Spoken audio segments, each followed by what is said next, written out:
Theodore Herzl اور یہودی ریاست کا خواب۔ تھیوڈور ہرزل وہ پہلے یہودی تھے جنہوں نے یہودی ریاست کا خواب دیکھا تھا اور صہیونی تحریک کا سنگ بنیاد رکھا تھا۔ جب ہم تھیوڈور ہرزل کی سوانح عمری کا مطالعہ کرتے ہیں تو ہمیں پتہ چلتا ہے کہ وہ بداپسٹ میں 2 مئی 1860 میں پیدا ہوئے تھے۔ ان کا خاندان مذہبی تھا، لیکن مذہب کی تعلیمات کے ساتھ ساتھ ان کی والدہ انہیں جرمن ادب بھی پڑھاتی تھیں۔ ہرزل کو خود بھی اسکول کے زمانے میں ادب سے کافی دلچسپی تھی۔ ہرزل کے خاندان نے اس وقت ویانا ہجرت کی جب ہرزل کی عمر 18 برس تھی۔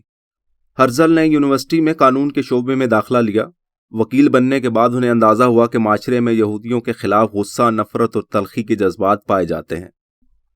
جب ہرزل کو یقین ہو گیا کہ وہ بطور یہودی وکیل کے کامیاب نہیں ہو سکتے تو انہوں نے وکالت کو چھوڑ کر لکھاری ہونے کی حیثیت سے زندگی کا آغاز کیا۔ ہرزل ایک مہم جو انسان تھے، انہیں سفر کا بہت شوق تھا، اس لیے انہوں نے جوانی میں بیلجیم، ہالینڈ اور جرمنی کی سیر کی۔ وہ مختلف ادیبوں سے ملے، انہوں نے مختلف اخباروں میں لکھنا شروع کیا۔ اس دوران انہوں نے اسٹیج کے لیے ڈرامے بھی لکھے جو کافی کامیاب ہوئے۔ 1892 تک پہنچتے پہنچتے ہرزل ادبی حلقوں میں ایک کامیاب جرنلسٹ اور ڈرامہ نگار کی حیثیت سے جانے اور پہچانے لگا۔ اسی دوران انہیں پیرس میں ایک اچھی ملازمت مل گئی اور وہ وہاں منتقل ہو گئے۔ پیرس میں ہرزل نے یہودیوں کے حق میں مضامین لکھنے شروع کیے۔ انہوں نے ایک مضمون میں لکھا، یہودیوں کا مسئلہ ایک قومی یا مذہبی مسئلہ نہیں بلکہ ایک معاشرتی مسئلہ ہے۔ اگلے چند سال ہرزل یہودیوں کے مسائل پر سنجیدگی سے غور بھی کرتے رہے اور مختلف ادیبوں اور دانشوروں سے تبادلہ خیال بھی کرتے رہے۔ آخر انہوں نے یہودیوں کے مسائل کا حل اپنی کتاب دی جوئش اسٹیٹ میں پیش کیا۔ اس کتاب کو دنیا بھر کے سیاستدانوں اور دانشوروں میں بھی تقسیم کیا گیا۔ پھر ہرزل بیمار ہو گئے۔ جوں جوں صہیونی تحریک زور پکڑتی گئی، ہرزل کی بیماری بھی بڑھتی گئی۔ آخر 3 جولائی 1904 کو موت نے انہیں اپنی آغوش میں لے لیا۔ مرتے وقت ہرزل کو بالکل بھی اندازہ نہ تھا کہ ان کی وفات کے 44 سال بعد 1948 میں ان کی پیشین گوئی صحیح ثابت ہوگی اور دنیا کے نقشے پر اسرائیل کی صورت میں ایک یہودی ریاست معرض وجود میں آئے گی۔ تھیوڈور ہرزل کی کتاب ایک یہودی ریاست کے چند اقتصابات کا ترجمہ۔ ہمارے عہد میں یہودیوں پر جو مظالم کیے گئے ہیں ان سے مظلوم یہودی ایک دفعہ پھر بیدار ہو گئے ہیں۔ میں نے اس کتابچے میں یہودیوں کے بین الاقوامی مسائل کا ایک حقیقت پسندانہ حل پیش کرنے کی کوشش کی ہے۔ میں یہودی ریاست کے تصور کو ایک تحریک بنانا چاہتا ہوں۔ اس تحریک میں یہودیوں کے دکھ اور درد ایسا جذبہ پیدا کریں گے جو اس تحریک کو منزل تک پہنچانے میں کامیاب ہوں گے۔ مجھے پورا یقین ہے کہ ہم ایک دن یہودیوں کے مسائل کا حل تلاش کر کے رہیں گے۔ ایک یہودی ریاست اب پوری دنیا کے یہودیوں کے لیے ناقابل تردید ضرورت بن گئی ہے، اسی لیے وہ قائم ہو کر رہے گی۔ یہ وہ ریاست ہوگی جس میں یہودی آزادی، خوشی اور عزت کی زندگی گزار سکیں گے۔ اگر آج کی نسل نے میرے خیالات پر سنجیدگی سے غور نہ کیا تو مجھے قوی امید ہے کل کی نسل اس پر سنجیدگی سے غور کرے گی۔ میری نگاہ میں ایک یہودی ریاست یہودیوں کا حق ہے۔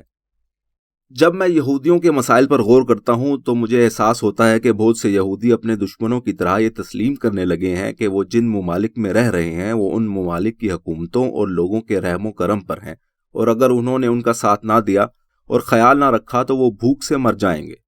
اس خیال سے واضح ہوتا ہے کہ ہم کسی حد تک خود فریبی کا شکار ہیں اور اپنی طاقتوں سے کس قدر ناآشنا ہیں۔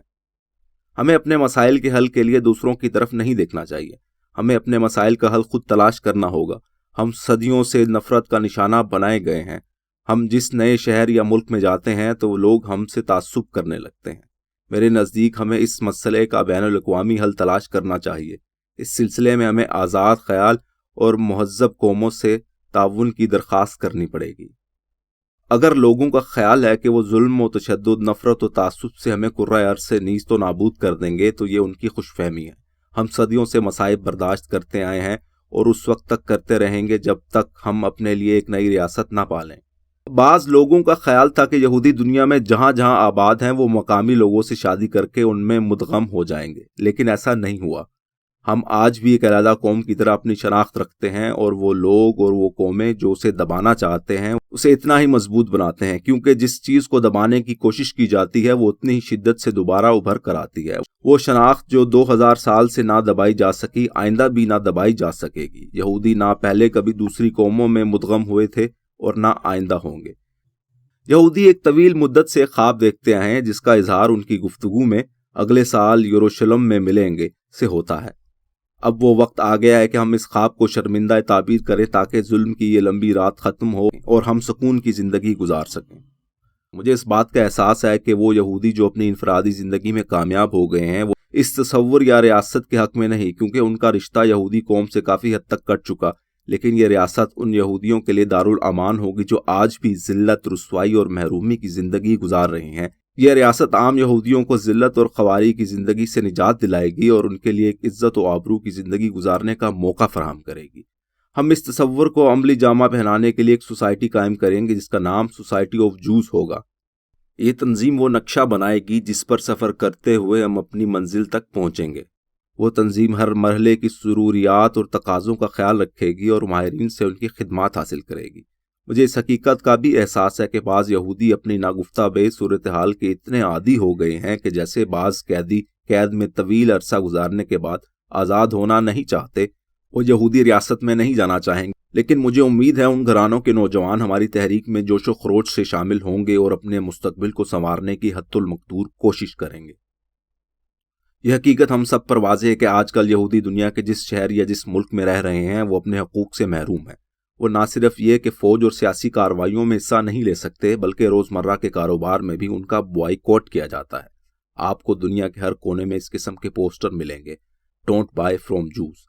یہودیوں سے تعصب اور نفرت کی وجوہات صرف انفرادی اور نفسیاتی نہیں بلکہ معاشرتی، اقتصادی اور سیاسی بھی ہے۔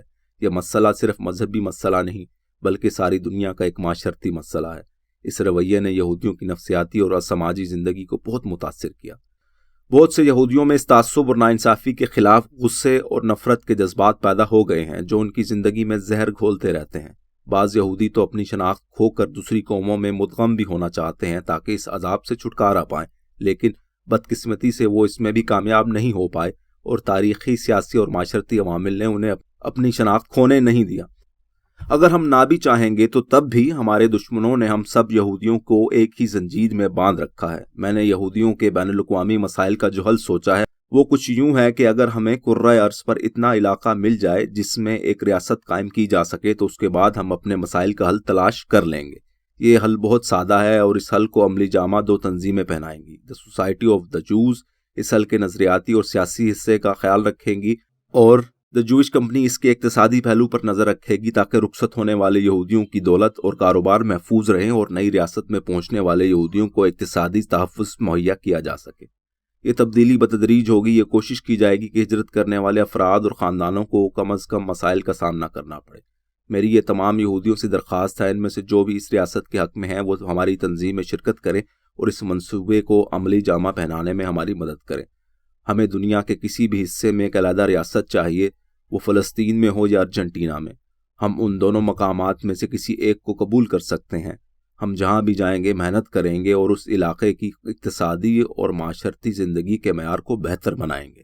مجھے اس بات کا بھی احساس ہے کہ اس مسئلے کا حل ایک سال کا نہیں، اس میں کئی سال بلکہ کئی دہائیاں بھی لگ سکتی ہیں، لیکن ایک دفعہ یہ سلسلہ شروع ہو جائے گا تو آہستہ آہستہ دنیا بھر کے یہودیوں کو ایک گھر مل جائے گا، ایسا گھر جس سے وہ سینکڑوں سالوں سے محروم ہیں۔ وہ ہر ملک میں بے گھری اور جلا وطنی کی زندگی گزار رہے ہیں کیونکہ 2000 سال میں کسی قوم یا کسی ملک نے انہیں سینے سے نہیں لگایا اور بے گھری ان کا مقدر بن چکی ہے۔ جب ہمیں ایک گھر مل جائے گا اور ہم ایک یہودی ریاست قائم کریں گے تو پھر ہم ان تمام مسائل کا حل اور ان تمام سوالوں کا جواب تلاش کرنا ہوگا جو ایک نئی ریاست کو درپیش ہوتے ہیں۔ میرا یہ یہودیوں کے مسائل کا حل کوئی پتھر پر لکیر نہیں، یہ ایک تصور ہے، ایک خواب ہے، ایک خیال ہے، اور مجھے امید ہے کہ باقی صاحب فکر اس پر غور کریں گے تاکہ ہم یہودیوں کے مسائل کا اجتماعی حل تلاش کر سکیں۔ مجھے یہ یقین ہے کہ ہم ایک دن کرۂ ارض پر ایک یہودی ریاست قائم کر کے ہی دم لیں گے، چاہے وہ ارجنٹینا میں ہو یا فلسطین میں۔ اس ریاست کے قیام کے بغیر دنیا بھر کے یہودی آزادی، عزت اور خوشحالی کی زندگی گزارنے کے قابل نہیں ہوں گے۔ اس ریاست سے صرف یہودی ہی خوش نہ ہوں گے بلکہ ساری دنیا بھی ایک بہتر دنیا ہوگی۔